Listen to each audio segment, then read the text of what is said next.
नमस्कार मित्रों, मैं हूं दीपक कुमार राठौर। उदय इंडिया डिजिटल में आपका बहुत बहुत स्वागत है। आज इंडिया थिंग्स में मैं कुछ ऐसे तत्वों के बारे में बात कर रहा हूं जो लोग देश में अफरा-तफरी मचा रहे हैं, हिंसा मचा रहे हैं और अपने आप को सेकुलर बता रहे हैं, और उनको कौन संरक्षण दे रहा है इस देश में, और किस राज्य में और किस पार्टी में उनको ज़्यादा संरक्षण मिलता है। मित्रों, एक कहावत है कि कर्म प्रधान विश्व करी राखा, जो जस करही तसही फल चाखा।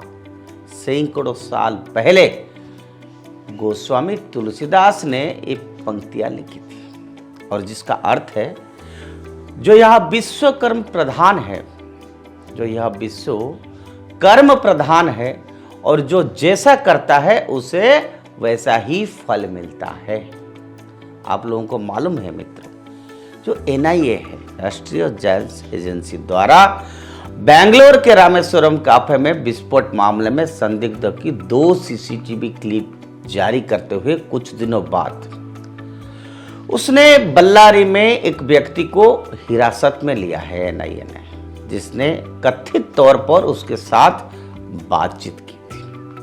और जांच के अनुसार संदिग्ध को आखिर बार विस्फोट के लगभग 8 घंटे बाद 1 मार्च को बल्लारी बस स्टैंड पर दिखा गया था, और पब्लिक डोमेन में उपलब्ध NIA रिकॉर्ड के अनुसार विस्फोट के 5 दिन के बाद 6 मार्च को NIA ने बल्लारी स्थित ISIS मॉड्यूल के 4 लोगों को हिरासत में लिया। NIA एजेंसी द्वारा हिरासत में लिए गए व्यक्ति की पहचान शायद सबीर के रूप में की गई है। हालांकि NIA कह रही है कि पीपुल शुड नॉट स्पेकुलेट, लेकिन हम ये पूछ रहे हैं, लेकिन सच्चाई कब तक छुपेगी या छुप रह सकता है?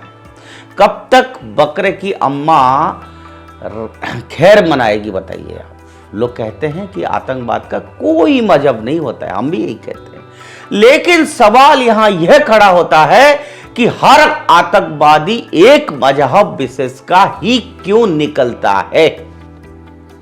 लेकिन आज मैं उस विषय पर नहीं जाना चाहता हूं। आज हम आपको यह बताएंगे कि आपको एक साधारण वोट आपके जीने की तरीका कैसे बदल सकता है, और कैसे गोस्वामी तुलसीदास जी की पंक्तियां कर्नाटक की मतदाताओं पर खरी उतर रहा है, क्या इंपैक्ट पड़ रहा है, आखिर आपका वोट कितना कीमत देता है। सरकार बदलता है तो उसका असर लोगों के ऊपर कैसे पड़ता है। भारत की सिलिकॉन वैली, बेंगलोर के नाम में जाना गया बेंगलोर, आज कर्नाटक अब वही काट रहा है जो उसने पिछले साल बोया था। मीन्स जो पिछले साल इलेक्शन हुआ था, लोगों ने जो सरकार को चुना, उस सरकार के अंडर आज क्या क्या हो रहा है आपके सामने। पिछले साल उसने कांग्रेस को, मतलब जनता ने कांग्रेस को वोट देकर सत्ता सौंपी, और देखते ही देखते कांग्रेस से जुड़े सभी बुराइयां जो है राज्य में उभर आई। विधानसभा चुनाव के नतीजे जारी होने के कांग्रेस समर्थकों ने पाकिस्तान जिंदाबाद के नारे भी लगाना शुरू कर दिया कर्नाटक में। ये आप सबने देखा है। बीजेपी की सरकार को 40% सरकार बताकर सत्ता में आने वाली कांग्रेस पिछले 1 साल में खुद 50% की सरकार बन गई है। यह मैं नहीं कह रहा हूं, बल्कि कर्नाटक कांग्रेस के एक वरिष्ठ नेता ने अपने ही सरकार पर आरोप लगाया। बेंगलोर में पानी की भारी कमी है, और अभी जो हालिया विस्फोट हुआ है, ये सारा कांग्रेस आने के बाद परेशानियां कर्नाटक के लोगों को झेलना पड़ रहा है। 2014 में मोदी सरकार आने के बाद से पूरा भारत सुरक्षित महसूस कर रहा है, लेकिन जैसे ही कर्नाटक में कांग्रेस सत्ता में आई, भ्रष्टाचार, आतंकवाद, तुष्टीकरण सब सामने आ गया।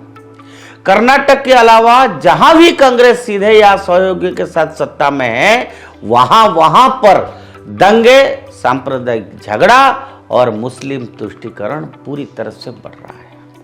अब मैं आपको एक सच्ची कहानी बताता हूं। मित्रों, 2016 में चंडीगढ़ का विवेक नाम का एक लड़का 9 साल का बच्चा स्कूल जाते समय लापता हो गया। उसके बाद उसके माता पिता ने एफआईआर भी दर्ज कराई, लेकिन विवेक कभी नहीं मिला। और लगभग 7 साल बाद 2023 में जब उत्तर प्रदेश की मुजफ्फरनगर में एक मदरसा में बच्चों का आधार के लिए पंजीकरण किया जा रहा था, तो मोहम्मद उमर नाम का एक लड़का पहले से ही पंजीकृत दिखा। अधिकारियों ने उसकी पृष्ठभूमि का पता लगाया और पाया कि मोहम्मद कोई नहीं है, बल्कि वो चंडीगढ़ का विवेक ही था। उसका अपहरण कर लिया गया, उसका खतना कर दिया गया और उसे मुस्लिम बना दिया गया। 17 साल का बच्चा अपने माता पिता से फिर से मिला। जब पुलिस ने मदरसे पर छापा मारा तो मौलवी और उसकी टीम जो है पहले से भाग गई थी।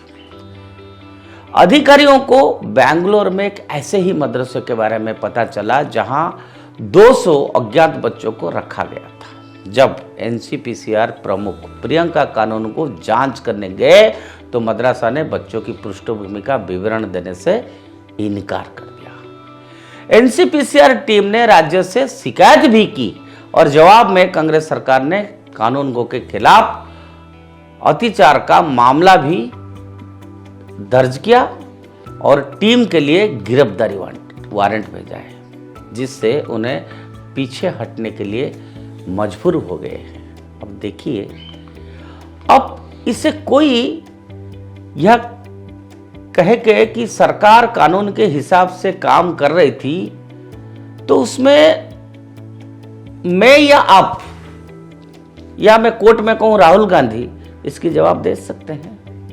इसको कहते हैं कि सरकार काम कर रहा है।